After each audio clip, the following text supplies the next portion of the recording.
Good morning and welcome back. Today I am back with another video. Today I will tell you how to running in or rather break in your new engine in a new car. In this video the reference car is all my new Altroz and I will tell you how to break in your new engine. Why break in or running in is very important. The way you drive your car in this running and break-in period will ultimately give you the results, will give you a satisfied performance. Not only that, your engine will last long forever, and all the moving parts that have been manufactured by the OEM give you a satisfactory performance in the long run. What is running in and what is break-in in? Break-in in is a specified kilometers mentioned by your manufacturer where you will drive your car under certain preset conditions which have been recommended by the manufacturer. Now let me show you what is the recommended manufacturer's guidelines during this break-in period. As you can see, the running in period is mentioned by your manufacturer. It differs from manufacturer to manufacturers. In case of Altroz, it is 1500 to 1800 kilometers. In my earlier car Swift, it was 960 kilometers. So this running in period kilometers normally varies from car to car, and during this period these are the recommended speeds you should follow in each particular gear. Now let me explain you what are the things you should follow during this period. In the initial period, you should try to maintain your RPM within 2000 to 3000 RPM, and the best you should follow between 2000 to 2500 RPM.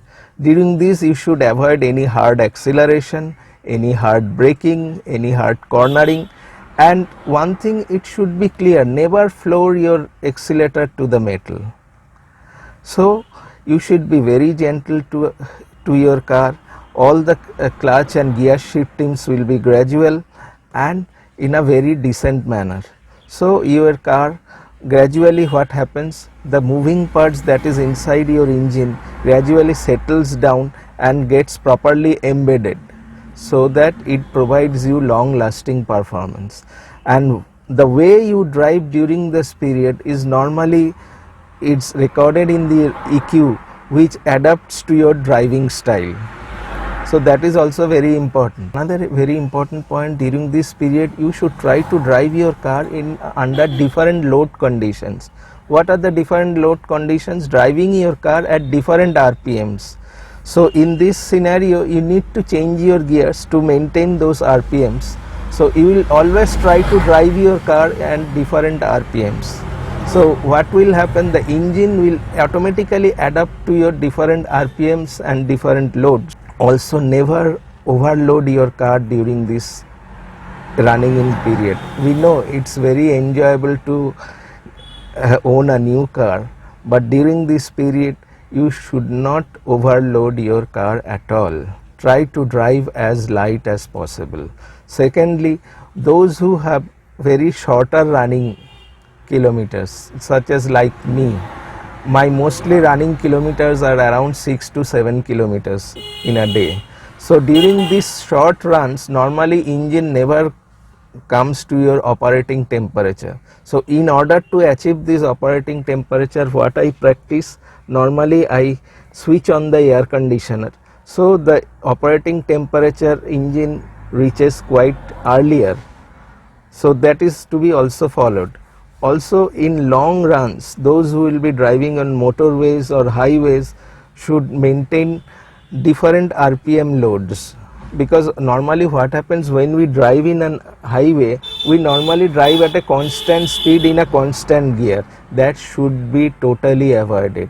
In your longer motorway runs, change your gears frequently. Try to drive at different RPM, sometimes at 3000, sometimes at 2500, so the engine automatically adapts to different loads. So to sum up, during this running period, what are the things we should follow?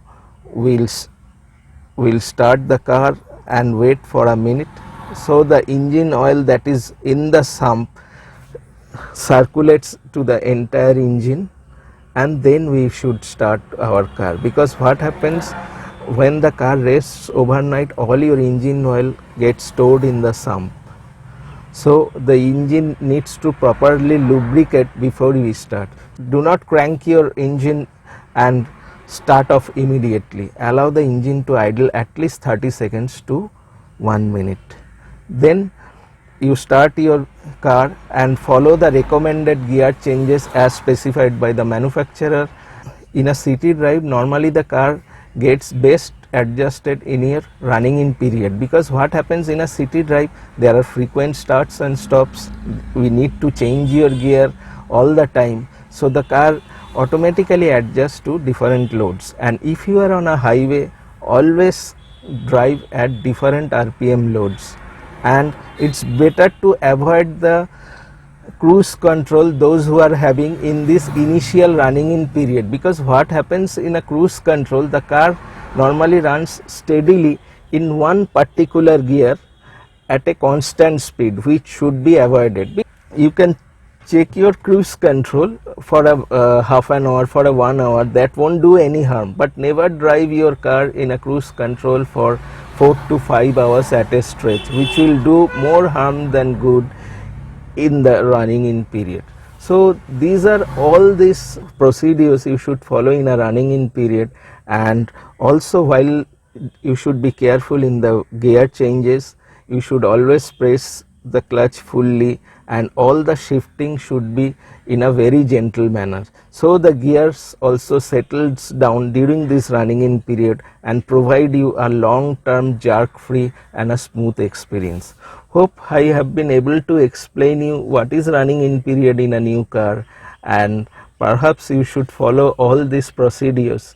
So thank you very much, and I think these are very important to keep your car in a very good running condition in years to come. Thank you very much, and please subscribe to my channel if you haven't still done it. Goodbye. Hope you are doing well.